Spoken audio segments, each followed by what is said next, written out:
39. The true I remains. 40. Which is absolute existence, knowledge, bliss. 41. One should observe the play of life as though he or she were watching a movie. 42. 42, but again, does not identify with it. 43. Whatever situation one experiences, his or her reaction should be. 44. I am not involved. I am only watching it happen. 45. This entails introspection. 46. And close awareness. 47. The mind does not want to be watched. 48. And will soon slow down its activities. 49. But it does not give up without a struggle. 50.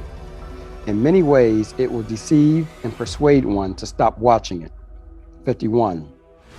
It is a powerful force that is capable of dragging the attention wherever it goes. 52. Unless extreme watchfulness is practiced. 53.